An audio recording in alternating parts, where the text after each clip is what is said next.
Hey guys, I'm going to be making some changes to the show coming up. Don't worry, it's nothing too crazy or bad. I'm not really going to be changing what I talk about as much. To begin with, I'm going to probably change the name of the show. Now, Life Sucks Radio. I know it's kind of comedic but it does have that negative connotation, and it's very limiting to what you can talk about. Always got to be me ranting about something negative that's going on, which I'm still going to do. Don't worry, you can still laugh at my expense. That's fine. But I want to broaden the horizons a bit. I want to be able to talk about anything that's on my mind, whether going on in my life or in the world around me, whatever it is. I don't want to feel limited. And I guess the title Life Sucks Radio, I always felt that it was a little bit hokey, maybe a bit of a gimmick. So I don't know what I'm going to do yet. Some people suggest I go back to Rocco Rants, but I'm not always going to be just ranting and raging. I want to talk about cool things too. But I haven't decided yet, so I'll definitely keep you posted when I do come to a decision. So don't worry. And as far as good news, I'm going to be doing this more frequent. I want to be more consistent in banging out these shows and putting them up. I don't know if it's going to be like Monday through Friday, 2 p.m. every day, there'll be a new show. That could be. But I definitely want to get more consistent. These past several months, I have been definitely experimenting, and this was a trial period to see how this all works and what I would get away with and what I would fail miserably trying. But I will definitely keep you posted. As far as where to listen to the show, some people have been asking that. Obviously, you can go on iTunes. It's the show. All the episodes are currently on there. I have a contract or an account with SoundCloud, and it is free for me, which is great because, hey, I don't get paid to do this right now. I don't have sponsors. I don't have a ton of listeners yet, not a lot of subscribers. So I don't want to pay them for their advanced services, which means to listen to it on iTunes or SoundCloud moving forward, you'll always be able to listen to the latest episodes, at least the last 2 or 3 episodes, definitely every week or every day, whatever it is. You'll always get the current episodes. Otherwise, if you want to hear all the episodes in the archives, YouTube is the place to go. Okay, and I will update you as far as the name change, and any updates, you'll know about it. And definitely subscribe on YouTube or wherever you listen.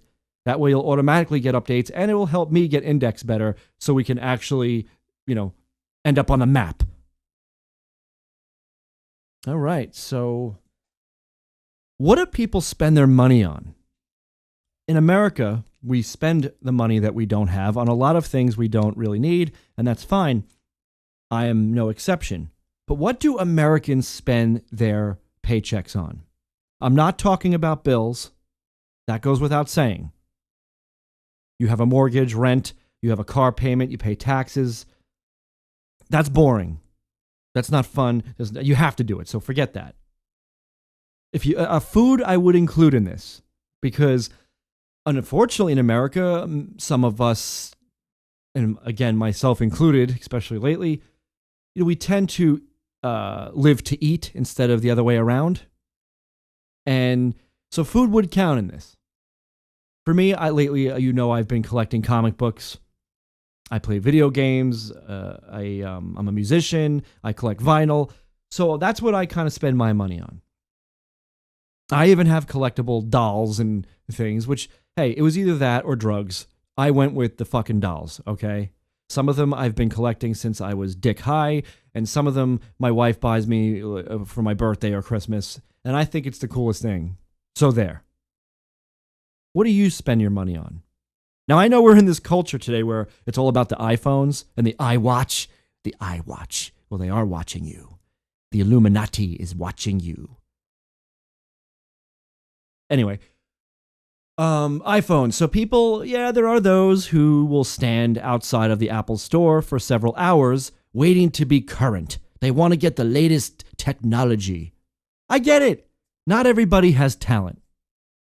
And collecting phones, the latest phones, you don't really have to show any creative self-expression whatsoever. It's a fucking phone. So you stand and you wait in line, and now you can be current. We got to be current, don't we? I've got a fucking track phone because I really don't need more than that. I'm not a phone person. It's not a surprise to some of you. I don't like chatting on the phone. And I find that, and I've done this already, I know, but most people who insist on getting on the phone with me really don't have anything fucking good to say for most of the hour conversation they keep me on. But they insist that I get on the phone because some people, usually older generations, are deathly fucking afraid of technology. Where ironically, me, the guy that has a track phone and literally spends $20 every 2 months on a card for it. I do have to upgrade the phone though. It's like a BlackBerry with buttons, and sometimes I'll get texts like the next day or something. So I'm going to be dealing with that. But what do you spend your money on? Toilet paper? I guess that counts. It's not a hobby.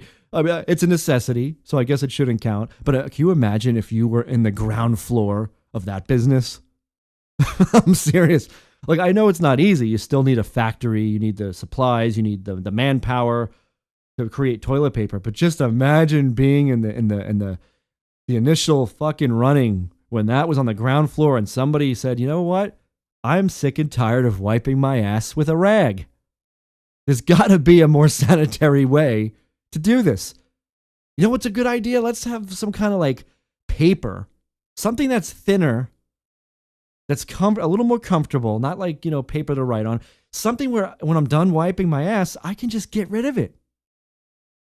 We got to throw it out. And then you come up with the toilet bowl, which is ingenious. It really is. I'm surprised it took that long to conceive of this idea, and then you go, well, wait, we got this toilet bowl, but we tried to put the rags down there.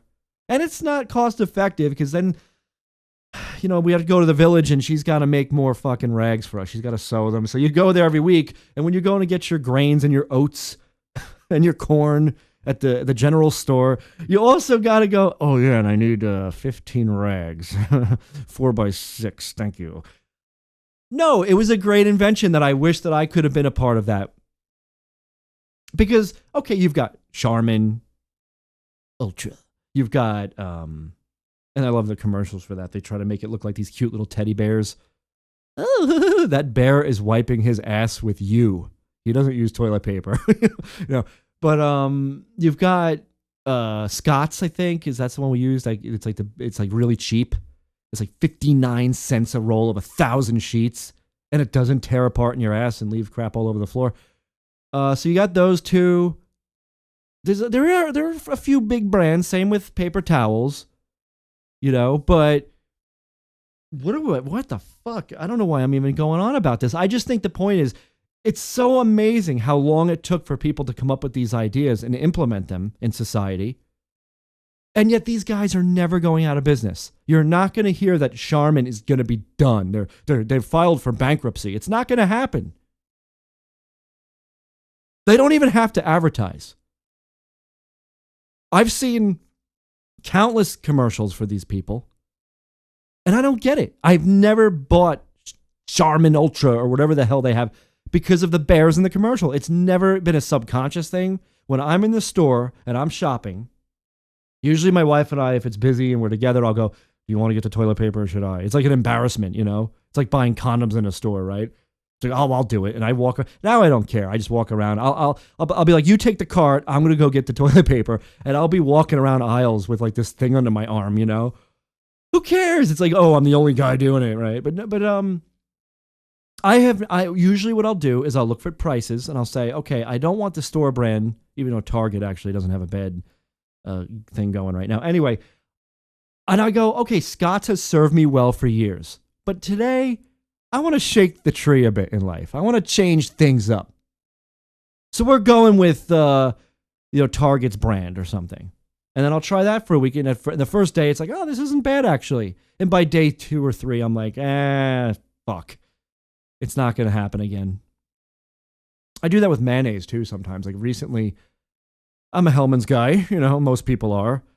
And then I said, you know what, I want to look at this. Some fast food place gave out little packets of Kraft mayonnaise. And I went, son of a bitch, Kraft makes mayonnaise. Wow, I never really thought about that. So I bought a bottle of it last time just to shake the tree. And it was pretty good. Sometimes I'll even eat mayonnaise on bread. I got that from my cousin Tommy. He taught me that one years ago. It's not because I'm cheap. It's just because sometimes I don't want to buy cold cuts or I don't want to eat a lot of fattening foods during the day. So I'll just stick to something that has some taste to it, but, won't make me feel terribly guilty. It's a compromise. Anyway, I switch it up. I buy the mayonnaise, and after a while I go, oh, that was nice, but I'm going back to Hellmann's. I do that with everything. So what do you spend your money on? What do you buy? You can write to me. Yes, you cannot call in right now. That's another thing I'll figure out someday. And yes, I'm also going to be having guests in the studio. But right now, I'm just developing a fan base. I'm getting going on this. So it's not really practical or beneficial to the guest to be plugging whatever they're selling on the show in front of, 30 to 50 fans. Not that you're not important, each and every one of you, but they're not going to want to do it.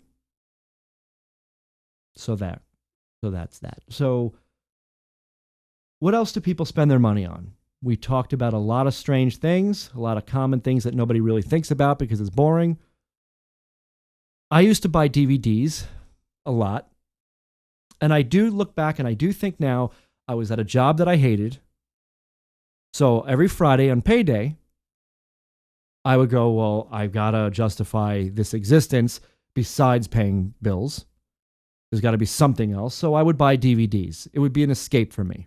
And I am a huge film enthusiast. Everyone who knows me knows that. But I had at one point over 1,000 movies on DVD. I had a whole wall of DVDs. And I sold it eventually.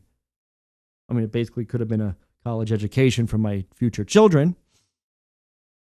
But I had like over 1,000 DVDs, and I would buy and sell them, and it was kind of fun. Now I have this little case, like they call it like the vault. I got rid of all, I burned copies years ago, which was illegal, but I used to burn movies, and then I'd keep them, and then I go to the library, rent them, or whatever, Netflix, and then burn them. Usually I don't watch the same movie more than once, unless it's a classic, like a Christmas fucking Story, or, something that, like The Godfather or Goodfellas. But most of the time, I don't watch the same movie a lot. Some people do. They have to have the latest Hollywood bullshit, action-packed CGI movie, and they have to watch it like 7 times. I know people that are still watching The Wedding Crashers, and they haven't stopped watching it for about a decade. Okay, it was okay. It was kind of cool, funny if you're, in college. But some people, it's their Bible. Now, there's exceptions, like I said. It's not like you watched Return of the Jedi or Empire Strikes Back once in your life. The Big Lebowski I've seen probably 15 times. Woody Allen movies, if you're a fan of Woody Allen, the guy has just made his 50th movie. And in my opinion, they're all good. They're all at least pretty good. There are some that are like, it was all right. Like Melinda and Melinda was like, it was all right. Scoop, eh. But for the most part, the guy makes good films. If you're into real movies that say something where the film is not about the budget involved, but it's about the actual characters and the writing, then yeah, he's great. In fact, when I was in college myself, and just post-college, when I was drinking heavily and my lower back was really bad, and I was taking Percocet and Darvocet and Vicodin and anything else I could around the time of my surgery, and I was acting a lot on stage, but at night I would go home to my apartment alone, and I would be lonely or bored and depressed. So I would drink a lot and take medication that I shouldn't have been taking while drinking, and I would put on like Woody Allen movies, and I watched every one of them. At that time, there was like 40 of them at that point, and I watched all 40, and I loved every second of it, really. And there were times when I loved it so much, and it connected with me to such a degree that I would call like family in other states.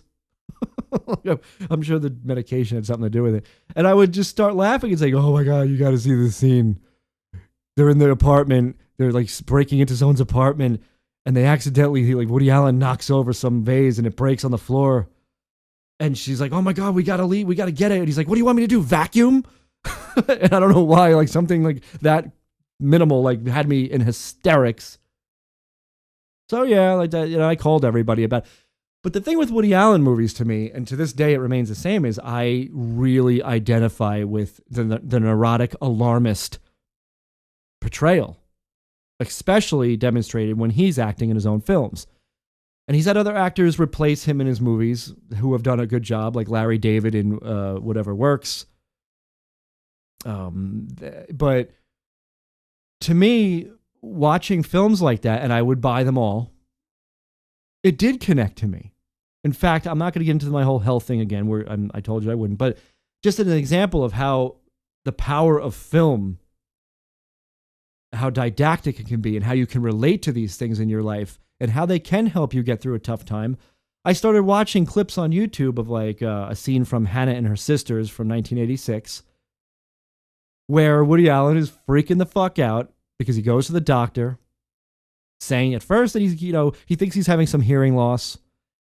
It's in my left ear. No, it's in my right ear. I don't know. It's in one of my ears. And the doctor is looking at his ears. He said, and he does some tests and he says, oh, well, I do notice some significant decibel loss in your upper registers of your right ear. And Woody Allen's like, wait, really?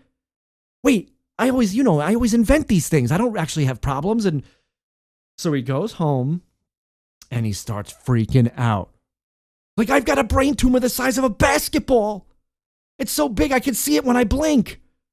And he's making me wait. He's doing these tests to confirm what he already suspects. He suspects it. So he's flipping the fuck out over this, the way I've been. He's walking up and down the streets going, calm down. Don't panic. It's going to be okay. He didn't say that you had a tumor. He didn't say that. He's just being careful and ruling things out. And then he wakes up the next second in the middle of the night, out of his, I can't even sleep. I can't take this. This is how I've been. So when I watched that, it did make me laugh and it calmed me down a bit because I realized, okay, it's a fictional character and my situation is not the same. They did find something. But it did make me go, well, I am behaving just like that. I really have been acting this way nonstop. So yeah, that's what I would spend my money on. And it got me through a lot of tough stuff. It's no different than being like a metalhead or being into punk or something. Growing up, I was into metal. We've talked about this before. If I wasn't accepted with the popular kids and my parents were fist fighting at home, I had to find some place to turn. And the metal community accepted me with open arms. And I just loved the music and I loved the shows and my friends were into it. Metal was a lifestyle. It was a way of life. It wasn't a hobby. To this day, I'm a metalhead. Sometimes I've got to tone it down a bit. Like I got into a huge, brutal, slamming, guttural death metal phase where the more insane and exaggerated and intense and brutal the music was, the better I liked it. The more detuned the guitar sounded, the less you can comprehend the vocalist's voice, the more raunchy the lyrics, the better it was. Because it is art to me, and I do really like it. But it comes to a point where it's like, okay, Michael, we're going to stop. You're under a lot of stress lately. You've been very negative lately. We're going to go and put on some Steve Roach. And I'm going to put on some headphones. Maybe put on some Sarah Brightman. And I'm going to go take a walk in nature and relax. So that's what I've been doing. So I spend money on that too. I buy music still. I know it's crazy, but I'll go and I'm the type, if I get into an artist, I have to buy everything they have. Seriously, like Steve Roach, I'm a huge fan of his music. So I had to go out and pretty much download or buy CDs of his whole collection.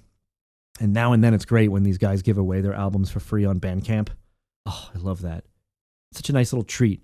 And I don't feel guilty about it because people do that to our music constantly. In fact, the majority of our fans for the one project, Cult of Herodias, don't actually pay for it.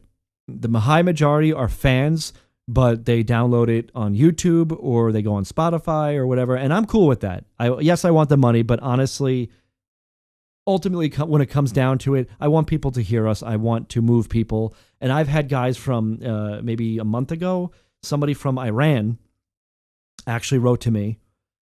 And we talked for a while. He was telling me how our music saved his life. And I was like, oh, come on. And I was being nice, of course, but I'm like, what? And he said that where he lives in Iran, metal and rap music, all of it is illegal. You're not allowed to listen to rock, metal, rap, anything like that. So, of course, that causes this uprising, this revolution. So everybody's illegally listening to this music. And he was explaining to me what it's like and how oppressed they are and blah, blah, blah. So I'm going, wow, man. And I'm trying to say to him, yeah, my government sucks too, man, with all the false flags and the Illuminati. And he's going, yeah, I'm sure. But I felt guilty talking to this guy about this because with all of my complaints about this country, we are still pretty spoiled compared to other places. In many ways. It's changing. It's getting a little scary here. Don't know what to trust lately. That's a subject for another time. But yeah, other people, whether they're buying music or they're stealing it or they don't have the money so they just download it illegally or just listen to it, stream it. These people, you have an impact on them in ways you don't understand. So what do you spend your money on? I say it again. Do you buy musical instruments? Do you collect Fender Strats? Do you collect, do you have a book collection? I don't care if it's Daniel Steele or anything. Do you have a Fangoria collection? Do you collect fucking Playboy magazines? Do you collect jewelry? My wife will love that one. Do you collect, I don't have to collect stuff. I mean, you could throw it out afterwards. Like, do you buy food? Are you a connoisseur of fine wine? What makes your day job and the money you earn worth it besides paying the rent or mortgage? Like, what do? Some people are into cars, not just because they have to have one so they buy a Toyota. There are people that buy and build and restore cars. You don't buy stamps, do you? Like, are there people that have stamp collections still? I promise you, nobody listening to this podcast has a stamp collection. And now if you do, you'll never admit it. I don't know. Tell me, what do you got? I know you can't call in. So you can go on Facebook, the Life Sucks Radio Facebook page, and write to me there. I'll post the show there anyway. So you could do that through YouTube. It might take me a day or two to see it because I don't check YouTube all the time. You could certainly email me. And you'll see that information on my website, michaeljrocco.com. You could certainly write to me through there. But yeah, Facebook's pretty good. I think we're on Twitter too. I don't always check that yet at this point. Yeah, talk to me. Tell me a bit about what you do. I assume that my hobbies, even though I'm not a big jock or anything, I watch pro wrestling and I like boxing and I used to do MMA and stuff, or at least, I'm a martial artist and I used to watch it. But I assume that because of these things that everybody must be kind of like me. And I know you're not. You have your own thing. So what do? There's stuff that might be a little weird or just so normal that it's almost boring. But what do you do? Let me know.